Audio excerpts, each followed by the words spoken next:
Okay dear students, আসসালামু আলাইকুম। সবাইকে শুভেচ্ছা আমাদের আজকের আরেকটি গুরুত্বপূর্ণ ভিডিও টিউটোরিয়ালে। তো আজকে আমরা যে কাজগুলো দেখব সেগুলো হচ্ছে এক্সেলের কিছু গুরুত্বপূর্ণ টিপস অ্যান্ড ট্রিক্স। তো আমরা আমাদের এক্সেলের টিপস অ্যান্ড ট্রিক্সগুলো আজকে দেখি। প্রথমে আমরা যে কাজটা করব সেটি হচ্ছে যোগ করা, তারপরে বিয়োগ করা, গুণ করা, ভাগ করা, গড় করা, সর্বোচ্চ সংখ্যা নির্ণয় করা, সর্বনিম্ন সংখ্যা নির্ণয় করা, গণনা করা, সংখ্যা গণনা করা, বর্গ নির্ণয় করা, বর্গমূল নির্ণয় করা। তো চলো আমরা আমাদের কাজগুলো শুরু করি। তাহলে এই জন্য আমাকে কি করতে হবে, এক্সেলের একটা পেজ নিতে হবে। আমি আগেই এক্সেলের পেজটাকে সেট করে রেখেছি। তো এক্সেলের পেজে এসে আমি প্রথমে যে কাজটি করব সেটি হচ্ছে যোগ করা।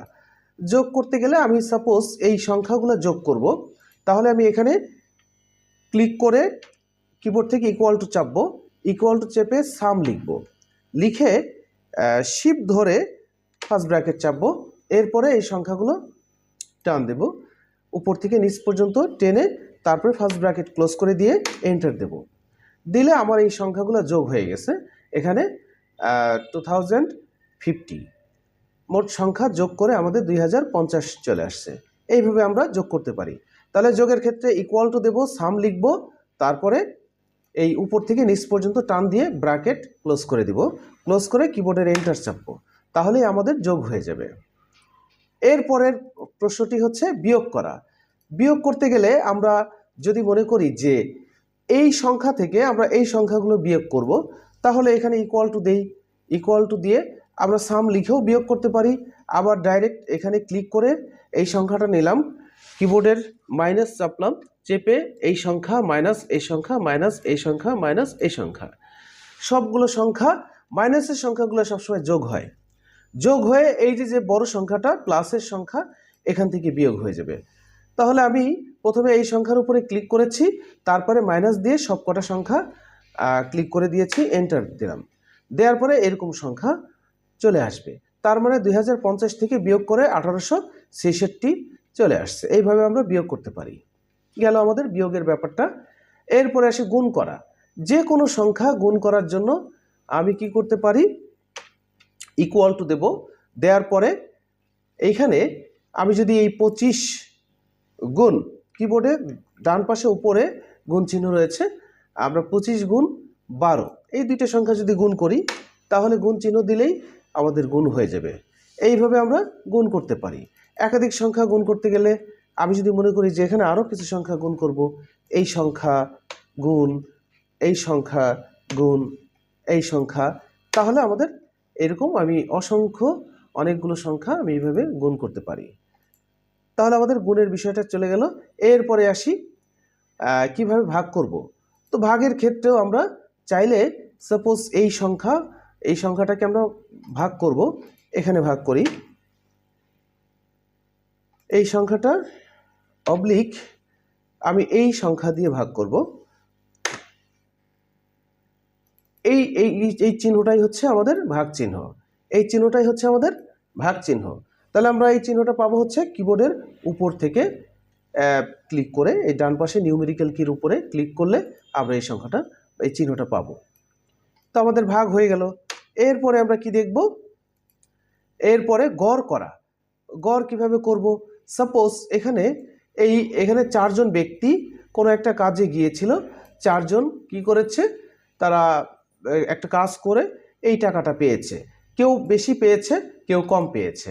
এখন যদি এদের ভেতরে কোনো মতবিরোধ তৈরি হয়, ঝামেলা তৈরি হয়, তাহলে এইটার সমাধানের উপায় হচ্ছে এই সংখ্যাগুলোকে প্রথমে আমরা যোগ করেছি, যোগ করে এটাকে আমি চাইলে ভাগ করে দিতে পারি। আচ্ছা, তো এইভাবে ভাগ না করে আমরা ডাইরেক্ট নতুন করে লিখি অ্যাভারেজ, AVERAG, অ্যাভারেজ।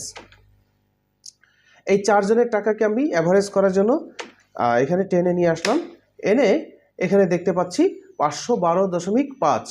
তার মানে এটা হচ্ছে 512 টাকা 50 পয়সা করে প্রত্যেকেই ভাগে পাবে। এই সংখ্যাটা যোগ করে আমরা 4 দিয়ে ভাগ করেছি। এইভাবে আমরা গড় করতে পারি, অ্যাভারেজ। আচ্ছা, অ্যাভারেজের বিষয়টা গেল। এরপরে আসি সর্বোচ্চ সংখ্যা নির্ণয় করা।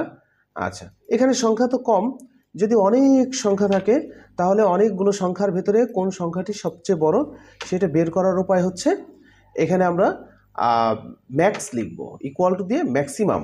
ম্যাক্সিমাম শব্দটার সংক্ষিপ্ত রূপ হচ্ছে ম্যাক্স। তাহলে আমরা এই সংখ্যাগুলো টেনে নিয়ে আসবো, এনে শিফট ধরে ফার্স্ট ব্র্যাকেট ক্লোজ এন্টার। তো আমাকে এখানে বলে দিচ্ছে যে আপনার এই সংখ্যাগুলোর মধ্যে 700 হলো সবচেয়ে বড় সংখ্যা। এরপরে যদি আমি মিনিমাম বের করতে চাই যে কোন সংখ্যাটি সবচেয়ে ছোট, তাহলে সেটিও বলে দিচ্ছে যে এই সংখ্যাগুলোর মধ্যে 250 হচ্ছে সবচেয়ে ছোট। তো এইভাবে আমরা সর্বোচ্চ সংখ্যা সর্বনিম্ন সংখ্যা নির্ণয় করতে পারি। এরপরে এসে গণনা করা। গণনা করা কিভাবে আমরা দেখব, যেমন আমাদের এখানে যদি দেখা গেল এরা হচ্ছে কর্মী, এদেরকে আমি টাকা দিয়েছি, এরা কাজ করেছে, তো কয়জন ব্যক্তি কাজ করেছে সেটা যদি আমি এখানে সিরিয়াল দেয়া না থাকে, আমি যদি এখান থেকে বের করতে চাই কজন কাজ করেছে, তাহলে আমি লিখব কাউন্ট, লিখে এখান থেকে এই পর্যন্ত টান দেব, দিয়ে ফার্স্ট ব্র্যাকেট ক্লোজ এন্টার। 7 জন কাজ করেছে। এইভাবে আমরা হিসাব করতে পারি কজন ব্যক্তি কাজ করেছে। এটাই হলো গণনা করা। এরপরে আসি বর্গ নির্ণয় করা। এরপরে আসি বর্গ নির্ণয় করা। কিভাবে বর্গ নির্ণয় করব? বর্গ নির্ণয় করার জন্য সাপোজ আমি এখানে ইকুয়াল টু দিলাম, এরপরে পাওয়ার লিখলাম, পাওয়ার। আমি 2 এর বর্গ করব 2 দিয়ে, তাহলে 4 হবে। কিন্তু আমি যদি এখানে বড় সংখ্যা দিই 5, তাহলে কত হবে? 25 হবে।